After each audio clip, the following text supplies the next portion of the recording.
Want me up on the stage? No, these guys are stars. I'll just get down here in the middle. Can I just get down in the middle? Let's hash it out. I'll be blocking them? Yeah. I was just going to say, welcome to Synthplex Day 3. We have a panel on Modbap. What the heck is Modbap? That's it. I like it. Yeah? You're blocking a token white guy. What? That's my job. That's my job. Older white male. You're the young white guy. We're not That's bad, what guy. everybody got to play, We're not right? bad, 'cause Here we're we white. are. Come on. I'm rallying the herd. Oh, good. You were going to the wrong there. All right, great. Fantastic. That's good. We have about 20 seconds. It's really good. Yeah, here we go. Now they're showing up. And I'm going to grab your microphone. Is that under feet or something? Under backpacks. Okay, here we go. And I'm going to pass it back. Okay, you want to set that there? Yeah, there you go.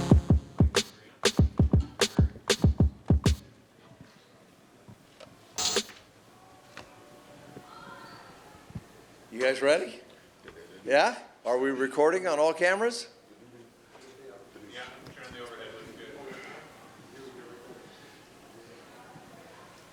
All right, welcome to Synthplex Day 3. We're here with the Modbap panel.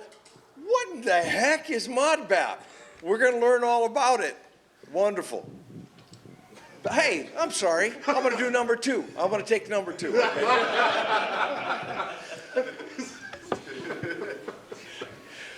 Welcome to Synthplex Day number 3, and we're here with the Modbap panel. What the heck is Modbap? We're going to learn all about it. How about a big round of applause for the Modbap panel? Would you guys introduce yourselves? I know we have Cory, Josh, Aaron, Shiro. Would you guys mind moving so that you're in order of Cory? No, I'm joking. Here we go. This is going to be great. Here we are. That's yours, sir. Thanks, sir. All right. All right. Thanks for coming. Today we're going to talk a little bit about Modbap, which is the fusion of modular synthesis and boom bap. So first I figured we could start off with some intros and everyone can tell a little bit about themselves and, so we can start off with Cory. Hey, so I'm Cory Banks. Some people may know me as B-Boy Tech. I run B-Boy Tech Report and beatpeople.com. And yeah, that's who I am. What's up, y'all? I'm Shiro Fujioka, also known as Voltage Controller, and also known as Ghetto Gandalf from Los Angeles. From LA, yeah. Let's go. Hey, everybody. My name's Aaron Geis. I'm from Chicago, and I've been doing Modbap for quite a while. I've met these guys, and I also run an organization called AfroRack.org, and that is where I go out and teach modular synthesis to the African-American community in Chicago. So we're pushing this forward. Awesome. Thanks, guys. So first, what is Modbap? I feel like Cory might be the one to take this. Yeah, so it's basically modular synthesis and boom bap hip hop production. It's the fusion of the two. It's basically a fusion style sort of genre or style of making music. So when I got into modular synthesis, I brought some stuff home and kind of on a whim, as I was playing beats with the sort of synthesis that I was playing with, it kind of came together. I said, this is Modbap, and I was kind of jumping on horn with some of these guys, and it just kind of stuck. So that's Modbap. It's a fusion of two sort of styles of music to sort of push the genre of hip hop a little bit. So what's go kind of over the timeline of how the evolution, it actually, people have been doing this sort of thing for a while, and you came up with the phrase and then discovered these guys after you came to this realization? Yeah, so basically what happened is that this is a circle of people that we've kind of known. It's kind of like 2 degrees of separation, right? I know this guy knows that guy, and this guy knows that guy, and somehow we just all were doing the same kind of music because we're all hip hop producers that are into Eurorack and modular synthesis. And so when I came up with the term and sort of coined the term, it kind of stuck. Everybody like, I like that word. That makes sense. This is what we've been doing, right? And then what I realized is Shiro had already been putting out music that's in this lane for years already. So you want to talk about some of the stuff that you... Yeah, I had actually moved from Los Angeles, and I moved to Sedona, and I was staying in the mountains. I was getting like super bored, and realized that I like, hey, maybe I should get back into like modulars. I used to listen to modular synth records, so I was like, I'm bored. I have a little bit of income now, so I'm gonna build some modules. So I started building modules and collecting modules and learning how to patch them. And next thing you know, I'm like, well, I'm a beathead, and I had my MPC and I had my modular like right next to me. So it became like sample material instead of using records and vinyl. And that was in 2009, and I think the first release on vinyl was 2011. But it wasn't called Modbap. I was just making beats with modular. Right. And I met Cory a couple of years later. Right. And he kind of put the frame around it. Yeah, I agree. The same thing kind of happened to me. Like when I was in Chicago, and back in 2013, I picked up my first skiff and put some Eurorack in it, and I honestly thought I was the first person doing this. we all did. I was like, this is the new wave. I'm gonna start this new wave, and then I go down to Make Noise headquarters, and I'm like, yo, I'm doing hip hop with modular, and they say, oh, Modbap? Oh yeah, we got a bunch of those guys. We'll put you in touch with them. I was like, okay. You know what's funny about that is because I was at Moog Fest one year, and I remember I met Pef, and I remember going up to Tony from Make Noise, and I said the same thing. I was like, yo, I'm doing hip hop with modular. He was like, oh, I got a guy. And he introduced me to Lee, and it turns out, Lee that works for Make Noise, he knows, like, that's how this 2 degrees of separation thing comes in, because he was already friends with a couple of guys I know, and we just kind of knew each other already. And we were all doing the same thing without any sort of framework to it. So we just kind of decided, like, this is a movement. It's not just something I do at home. Yeah. And so the timeline, what you're looking at up there is the first album there is, that's from 2015, is it? Yeah. So that was it Switched On Beats? Switched On Beats. And then, so I did Synthbap. That's Switched On Beats is Shiro's album. That was 2015. 2016, I did Synthbap. It has some modular, but it's mostly traditional synths, but it's really leaning, it's the kind of the progression into Modbap. And then you have Ski Beats, who's known for producing Jay-Z's, probably a lion's share of Jay-Z's first album, Reasonable Doubt. Yeah, exactly.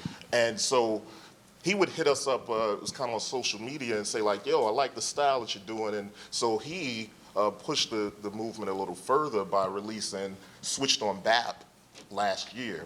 And not only did he produce this whole album using modular, it's kind of like as he was learning modular,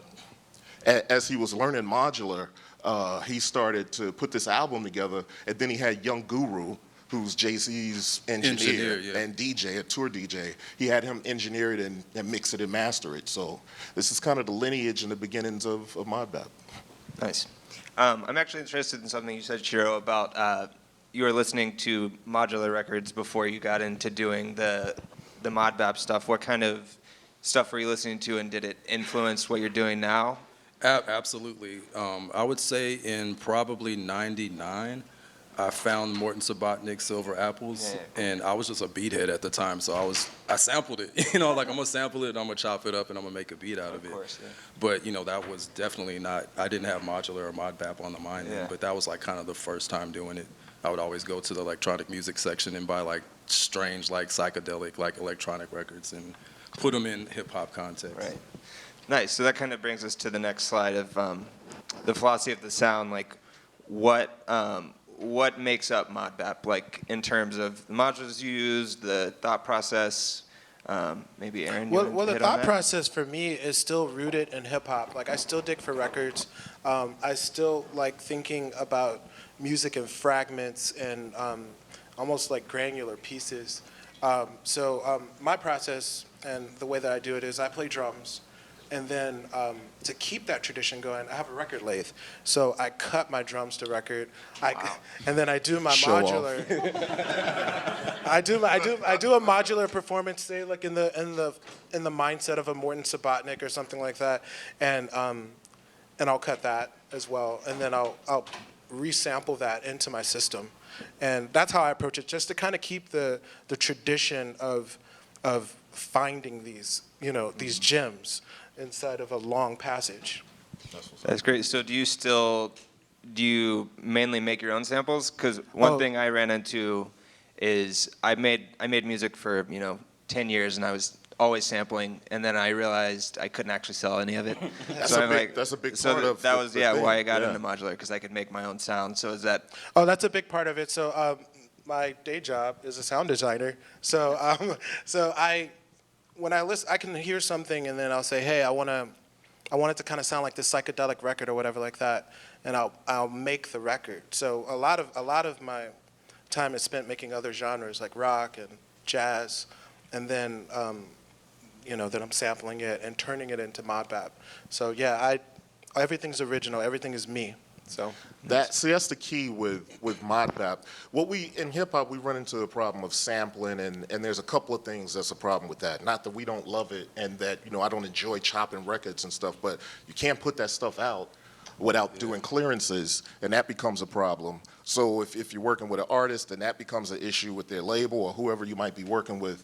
And then too, I found that I would run into a space where you chop some stuff up and you kind of get this groove going, and you get to a point where you might want to go to a bridge or do some sort of change up. And then, so at that point, the instrumentation is kind of done. You can turn it into some other things, but then you have to rely on tricks, and you could do that too.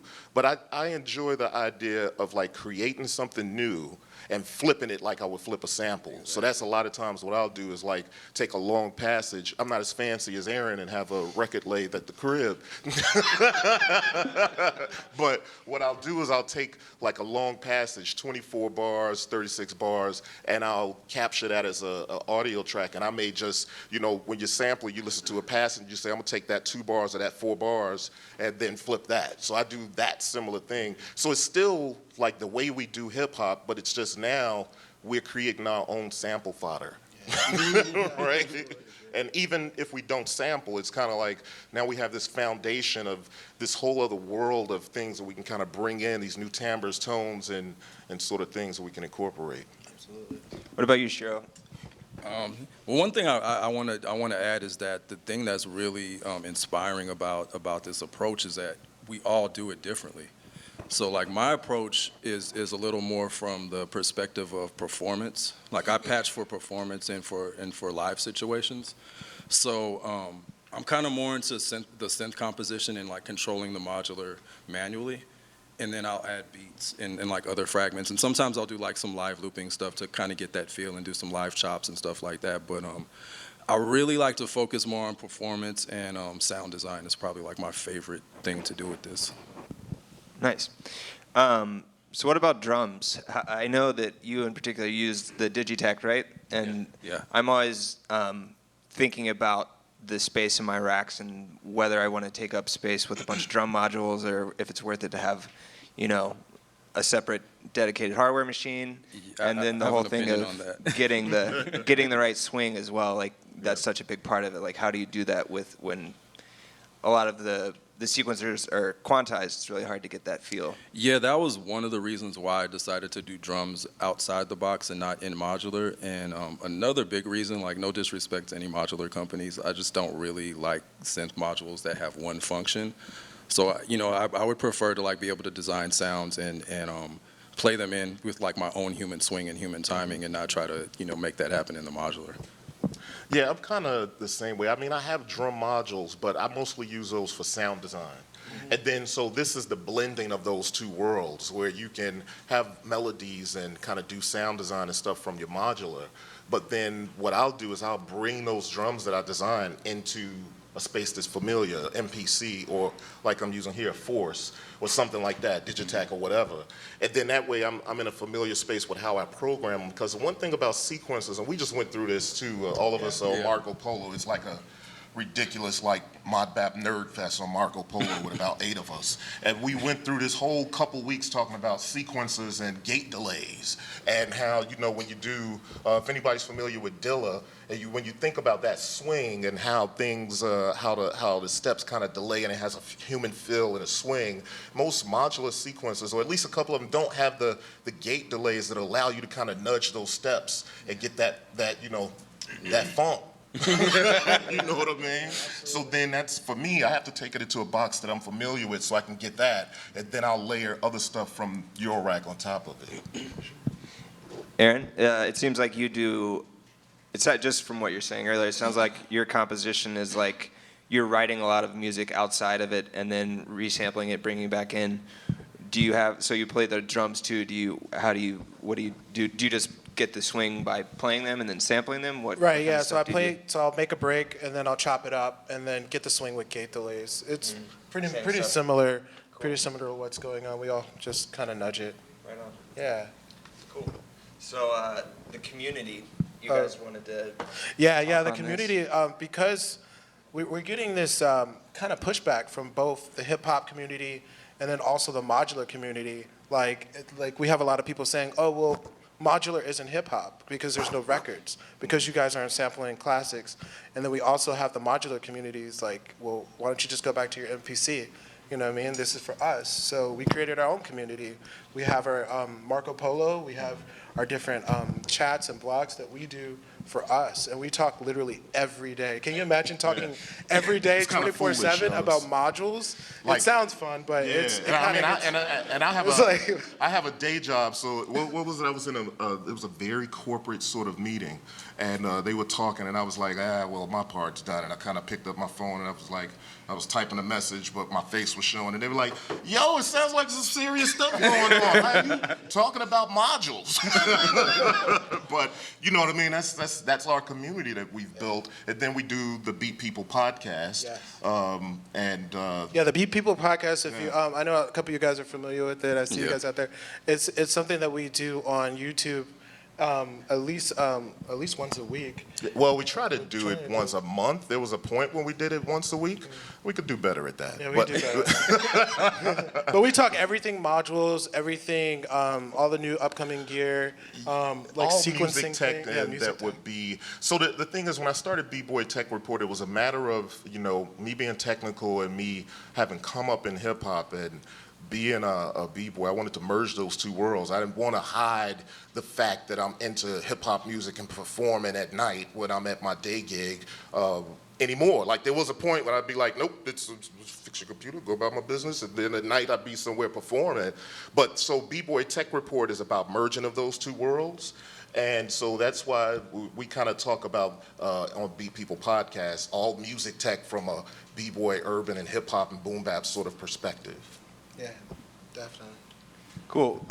So I know you have the Afro Rack.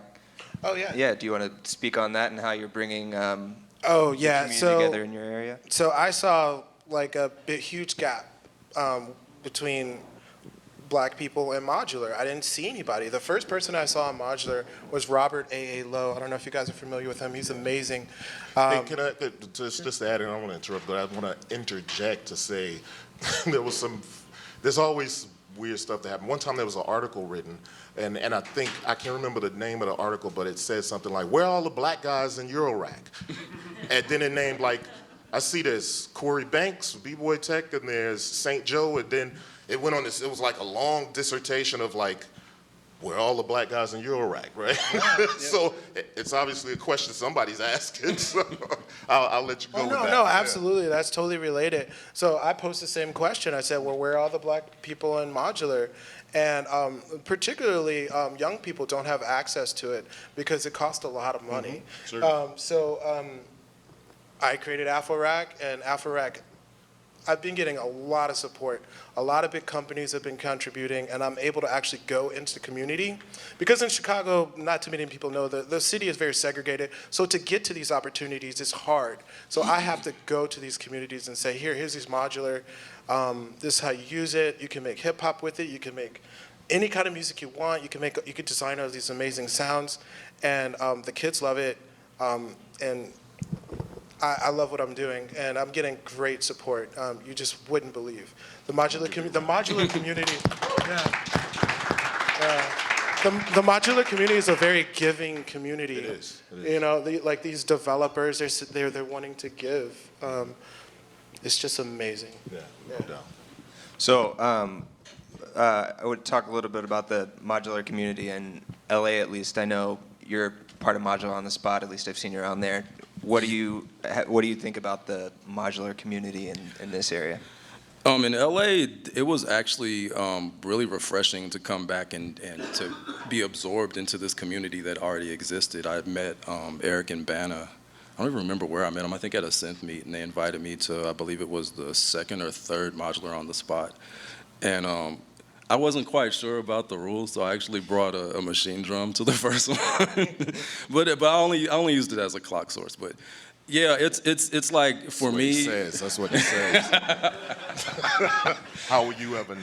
But Modular on the Spot, it's a cool community, and the thing that I like about it personally for me is it's like me doing an unplugged set, because like I don't use drums when I go to Modular on the Spot, so I have to like rely more on instrumentation and compositional skills. So it's good for me. It like makes me stretch out as an artist.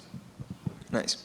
So correct me if I'm wrong, but I believe the community, as far as you go, is mostly online, right? Like you're with the beat people and all that. Yeah, so social media is huge. That's kind of where the following is and where a lot of us know each other from. So from B-Boy Tech Report on Instagram, there's Modbap on Instagram, and Beat People on Instagram, as in people that make beats, right? So, and so yeah, that's a big part of the community. As a matter of fact, we got people in here that are actually we know from online that came out to, you know, kind of fellowship with us and just kick it a little bit. Yeah, you were mentioning that earlier. I thought it was cool. You said when you come together, it feels like family, but you haven't met most of them in person before. Yeah, it's crazy. It's a strange thing, but it's a warmth. It's a really open community, man, and everybody. It's the analog warmth. Yeah, no doubt, no doubt. It's like tube warmth. You know what I mean? Yeah. So the idea is that, like Aaron said, when he started doing this, he was thinking, well, I'm the only one that's doing this. So I think that's that common thread. We all kind of come from the situation where we're making hip hop in our own little bubbles, and we discover this thing, and it becomes something. You know what I mean? Like I see my man Ali.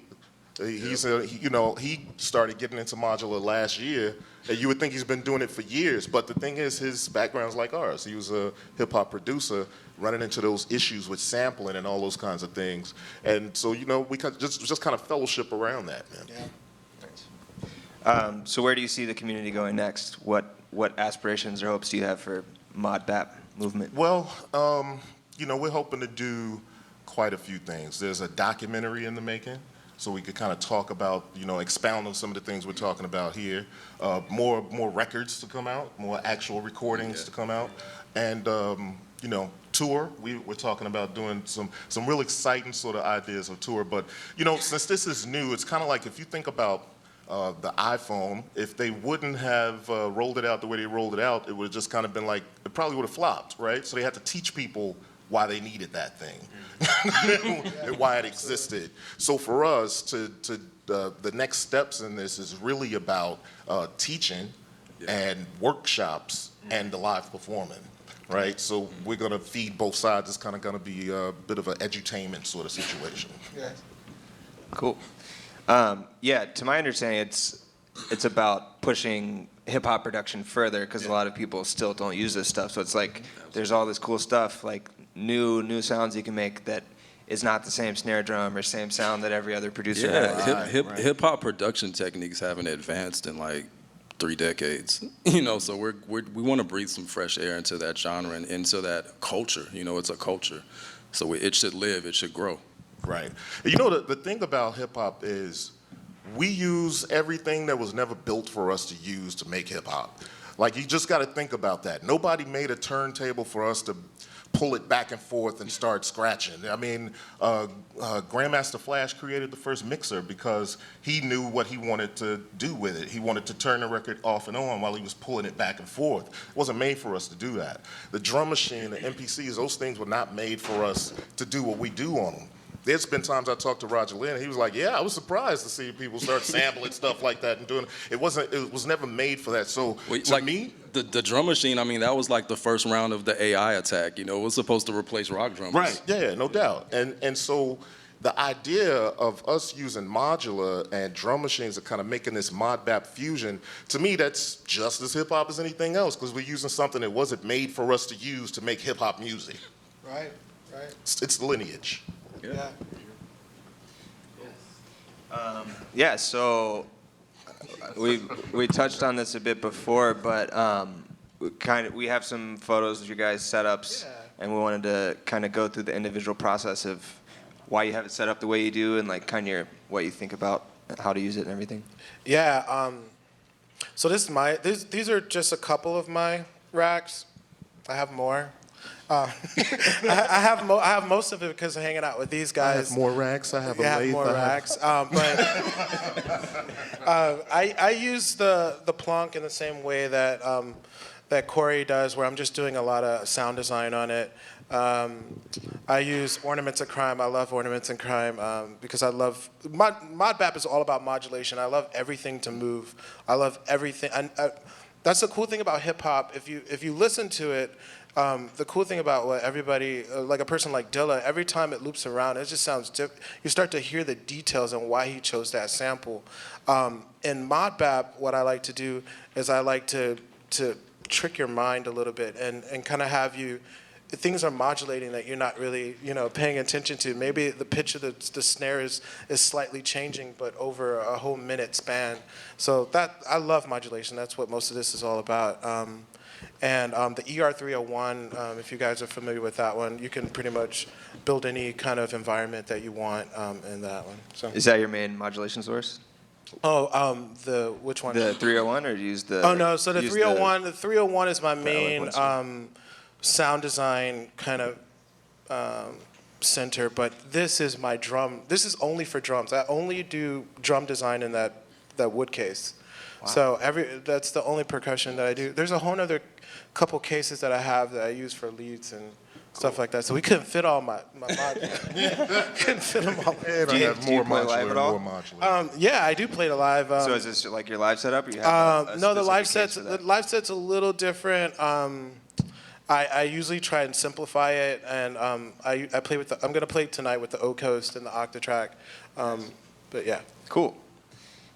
So, is this one of you guys? Or is this... Oh, so this is Lee. This is Lee from Make Noise. You can see it's like a slightly different setup. It's super awesome because he does like a little turntablism, like mixed in with the modular. And if you didn't know, this actually Shiro is, one of the main contributors to.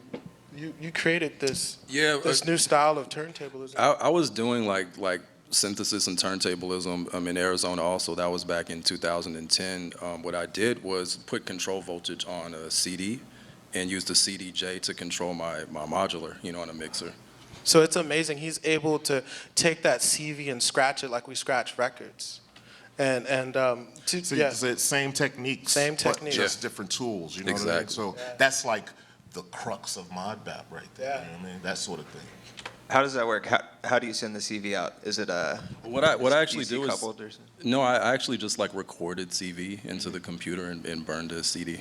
Like literally, that was it. Nice. Maybe a little EQing. You cue the CV. Cool.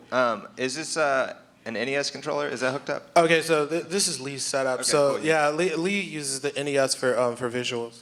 Nice. Oh, that's our friend. D Still. So this is D Still. So it's funny we don't have the before and after, but we kind of got him. He's an amazing drummer and producer. MSX Sound. They do a lot of great sound design. This is the first module the first two modules he bought, and then let's just say 4 months later, after talking to us, there's no after, but just imagine. This guy. I talked to him this morning on the way here, and he's waiting on 3 modules right now. This was like the first 2, and now he needs like a 12U rack. But he was waiting on 3 like 3 days ago. He was waiting on 3, and 3 arrived. He's got bit by the bum. Like, you're gonna have to get off of this Marco Polo with us, bro. Nice. Oh wow, this is Shiro. Is this Shiro? That's my rack. It's a 6U modular and a Digitone and a Digitac. The Digitac is strictly for drums. I don't really like sample loops or anything like that, just strictly drums in my sound design stuff. The Digitone I use as just like my favorite FM synthesizer ever created. But one thing I like to do as a sound designer and a patch designer is sometimes make instruments sound like other instruments. So I love the buchla. So the thing that I've been doing lately is like seeing how I can get this FM synthesizer to sound like a buchla. So I've been designing patches that are very buchla and West Coast inspired. Very good too, very well. Yeah, they're very amazing. Thank you. Yeah. So then I mix that, with the modular, and the modular is actually hooked into the Digitone. It's going through the input, so I can affect it with, reverb, delay, or whatever, and kind of bring it in and out. And the Digitac is also going into the Digitone as well. So I kind of use the Digitone like a little mini mixer. And tons of modulation in the modular because I used to be Hindu and always wanted multiple arms. So it's like next best thing is a LFO. That's dope. Nice.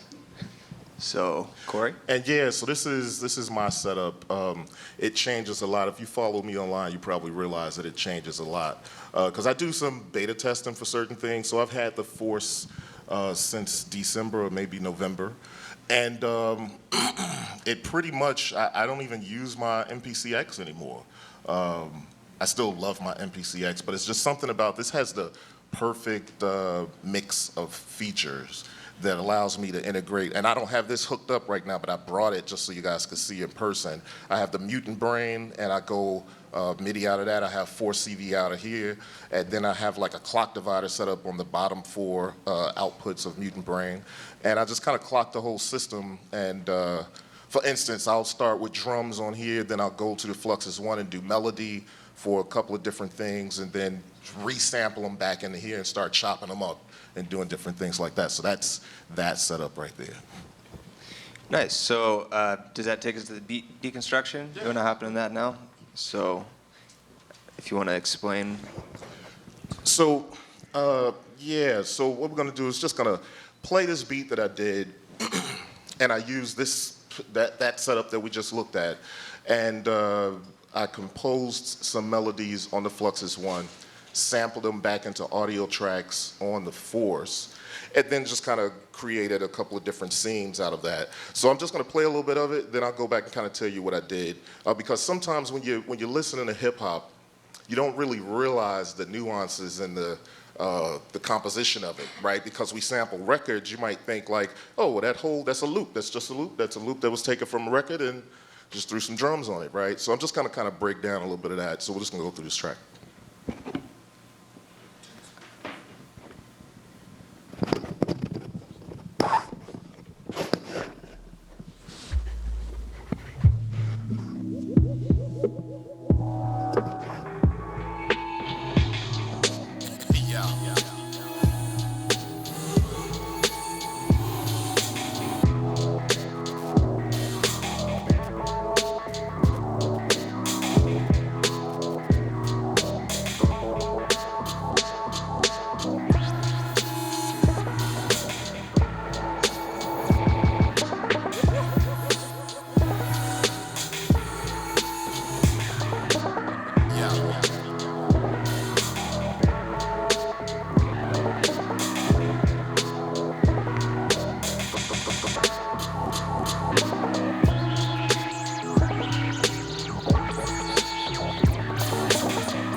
Just kind of break down some of this stuff.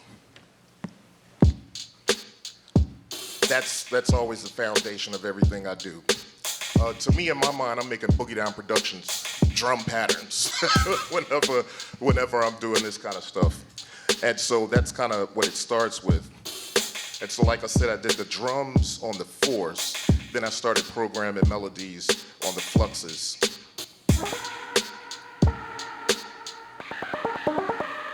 So this is Plonk. So I took Plonk and, I used some per step ARPs, and, that's kind of what we got here. You can hear this got a little bit of grit to it, because I always like to make things a little more dirty.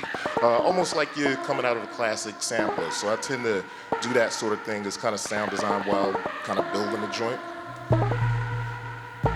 So that's Plonk. And then there's this simple bass line, just 4 notes. Hip hop can be simple or complex, but this is just 4 notes of a bass line, and that is coming from double helix. So that's the double helix. Then we get into these sort of weird pads right here, and I'm a big fan of A Tribe Called Quest, and to me, this feels like that Tribe vibe to me, right? So this goes back to what I said, you might make 24 bars, 36 bars of something and start to modulate it through. I'll usually let the first 4 bars ride just the way it is. Then I'll start to modulate. With this particular thing, this is cubic chord. And so I use cubic chord with the Touche Expressive E. And so I was modulating a couple things on chord and a filter and some delay. And this part right here is the first 4 bars. Then you get into like the next 16 bars. And so you can hear that I'm starting to kind of modulate the thing a bit. And that's cubic chord. And so when you kind of put all that stuff together, now with this, and you may not even know that there's that many layers and stuff when you start making this stuff, but this is how it comes together. And so there was something about, I listened to this for days and I was like, yo, that's dope. I'm just kind of in my room and rocking and I'm turning it up, I'm making, cleaning up, doing all kinds of stuff. But then eventually I kind of wanted to take it a little higher, so I pulled out the Ocos, and then I used the ARP on the force to run the Ocos. And this is what we came out with. So this came about like a day or 2 later. And I just kind of laid it over the top and made it a little more gritty and put a filter on it, and that's the composition.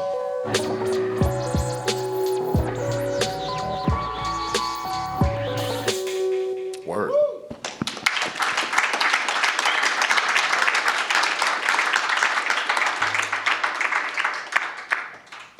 Cool.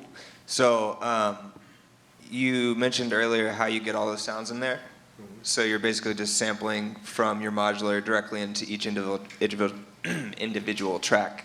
Yeah, so, with this situation, what I did here is, like I said, I was using Fluxus 1, and I had, 3 different parts going on the Fluxus 1 and the drums on here, but the idea is I'm using Eurorack to compose this Modbap track, and then I have a mixer in here that's like a 6-channel mixer, and so I'll take that and I'll solo the one part, right? And then I'll just kind of grab that particular part and sample it, bring it to a clip, and it becomes its own thing. And then I'll do that for every part and kind of bring it into the box and sort of start composing it and making different scenes and stuff from there. Yeah, so you can save those ideas. Right. So I save it both places. I'll save it here, then, I'll capture the audio. So this way, if I'm working with somebody or I'm showing something, I can just turn the box on and the whole composition is there. I don't have to remember. Exactly. That's a pet peeve of mine from back in the day, too, with doing MIDI sysx and all that kind of stuff. And then your setup would change a year later. You go to play a beat, and you're like, yo, that synth ain't even here no more. Right? You don't have the audio. So I've always gotten into the habit of capturing the audio individually. And then I can have this as stems and, whatever. Right on. So the last slide we have here is what's next. You touched on the documentary earlier, but if you guys have anything else to talk about that, where do you see it going? Well, I know that Cory has a lot of partnerships and relationships with the manufacturers, and they've been really receptive. They've been reaching out. They're aware of what we're doing, and they're aware that we're using their gear in a very innovative way. So we've been getting a lot of love for them, and that's just been amazing. Yeah, no doubt. So, I mean, the thing is, we want to be able to kind of, we feel like this is a movement, and a lot of people support this thing we're doing. So we want to tour. We want to, like I said, it needs to be an edutainment sort of deal. You know, I'm a big advocate for providing sort of a platform for us as hip hop producers to push the envelope a little bit and still use the traditional sort of thing. So when we do a tour, we want to be able to do like daytime workshops and nighttime performances, or you know, that kind of thing. So that's what we want to do. And the documentary is in the works. My man Roosevelt over there with the Beat camera. People, he's actually doing some of that now. and so, and then just the partnerships. I mean, you know, we're fortunate to have manufacturers that are into what we're doing. And so we want to kind of fortify those partnerships and just kind of take this show on the road, man, and just kind of build it and let other people know in the community that, like, yo, you could do this and make it sound like this. You know what I mean? Absolutely. Just to add on to that, just, you know, reinforcing that Black people are going to be the biggest purchasers of modular. Like, we don't have any. I purchased all of that in 1 year, and more. So I mean, you could. Those of you who collect modular know the numbers on each module, and Daniel, he's doing 3-4 modules a week. Yeah. So this is we're a market. That's just so crazy. It is crazy. we're a market that's been overlooked for so long, but we're here, and as soon as they see what you could do with it, like they're looking at people like Ali, they're looking at us, and they're saying, well, how do I do that? Well, you can't just do it with just one module. You need you need a case. And you know, the thing is I don't know if it's so much that the Black community with modular has been overlooked so much as we just haven't been exposed to it. You know what I mean? I have guys that come through my house and they're looking at my rack and they look like, yo, bro, what is that? And you know, it's like, looks like a bomb. I don't know what you're trying to do. You know what I mean? So the idea is just, you know, with this whole movement, we want to expose people to something that they haven't been exposed to, and then this thing is going to go crazy from there because now we all have different ways that we do it, right? And Shiro was just saying the other night, he's like, Cory, I could give you my rack with the exact same modules and you won't do anything that sounds like what I would do. Yeah. And so it's just about the exposure going forward. You know what I mean? Just to add on that one more time, like I like embracing modular. When I first started into modular, I heard the term Euro rack and I felt that was not inclusive. I didn't know what it was. I thought it was, as silly as it sounds, I told Tony the first time I met him, I said, I thought it was just for white folks. I thought it was just for Europeans.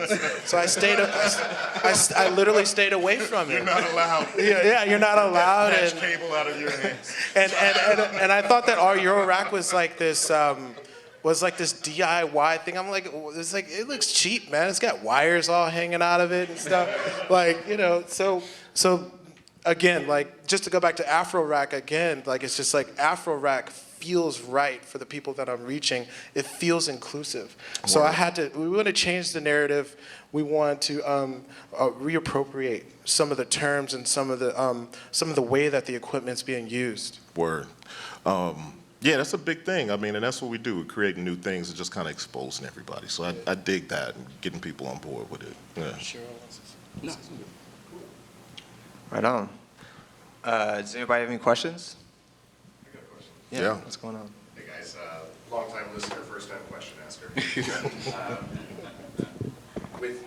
I wanted to get each of your opinions real quick on if you think that with every subgenre or genre, there's an element that's synonymous with what makes it the makeup of its DNA.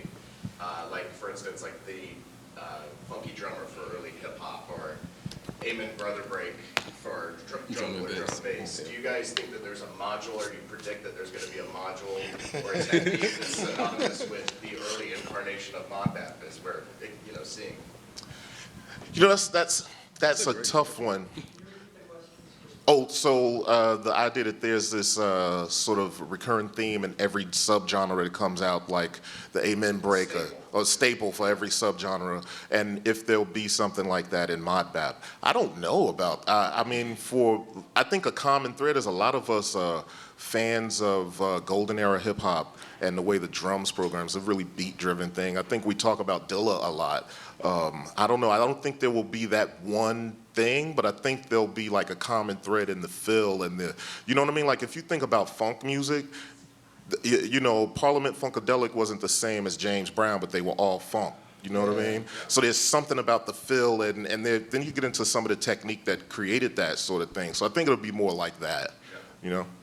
Because there's so many tools, it's tough to pinpoint any one thing. We have like an overabundance of tools and sounds in this day and age, so I think people are gonna kind of stretch that out quite a bit. Probably have time for one or two more. You want to just say it into the mic so we don't have to repeat it? I was just wondering, with the costs, if you guys like utilize a VCV rack or like when you're exposing people to. So, because these guys make fun of me. They know me, but so because I'm so jaded with my day job as a sound designer, I don't actually use a DAW at all. I don't use computers for music. Only this VCV rack. I've heard of it, but More just to expose people to it. Certainly. Yeah. You don't have to go spend like $600 to get into it. No, that's actually okay. that's actually a great question because I teach modular synth Skype classes, and that's what I've been using for my students that can't afford or just don't know if they want to plunge into modular, but they can still start learning techniques. And it's been like a good like auditory gateway drug to like get into modular. Yeah. Same thing with blocks. You know, there's a lot of our community have machine and have native instrument stuff, and so they have access to Reactor blocks, blocks, reactor yeah. blocks and those kinds of things.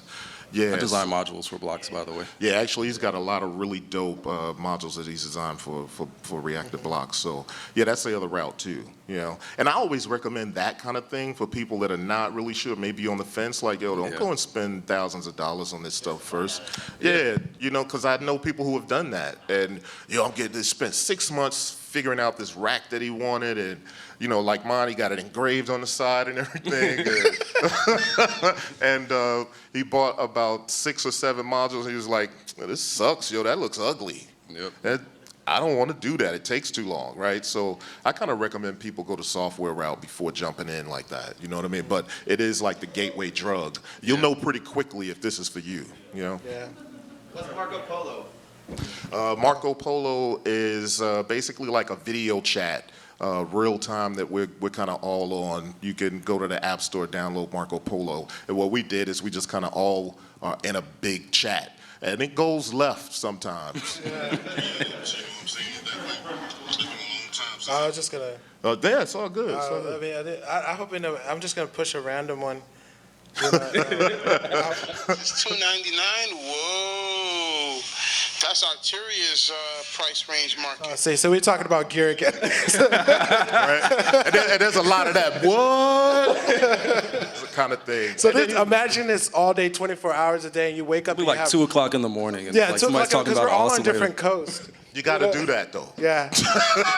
Well, you have to do it. I recommend, if you do get into this, to build a community and to have a group of friends. It's fun.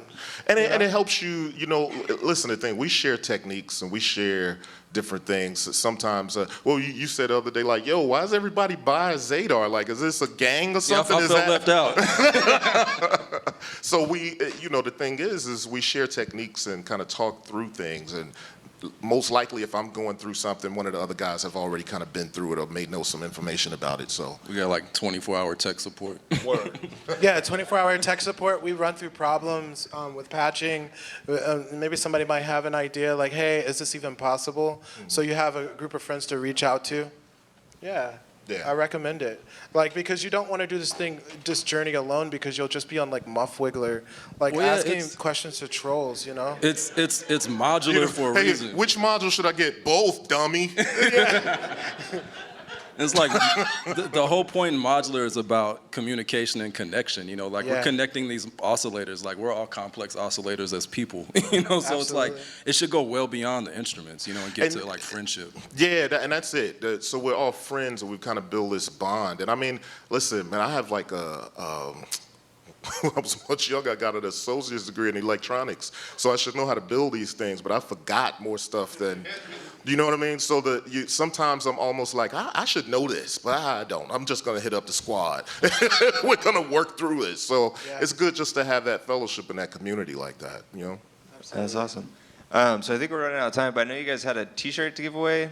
Did you want to but I don't know how to give it away. So we were figure that out. I'll get the T-shirt. We were supposed to say at the beginning of it, hey, like tweet this out, or maybe it was an Instagram post or something, but we forgot. What if they just message you and you pick one at random or something? Oh yeah, so okay, first person or somebody message us, beat people, and first person to message us gets a T-shirt. It's a cool T-shirt. It is a cool T-shirt. Or I can just throw a T-shirt. Does anyone want a T-shirt? Yeah, anybody wanna just go ahead and just give us a shout on the beat people? Yeah.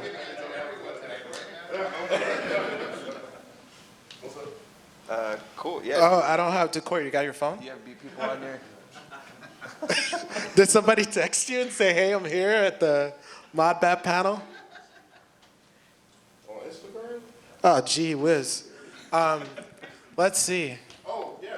Okay, who is it? It's my man over here from Hop On and Chill. Ah, Nice. Cool. cool. All right. Well, thanks everyone for coming out and supporting. Yeah, so we also have merch for sale. A couple of us have records, tapes. Yeah, I got cassettes with my friend Normandy Falls, who's sitting here in the front. Very cool. And I have some vinyl for sale, if you guys want to buy that as well. So, thanks so much for coming. Appreciate it.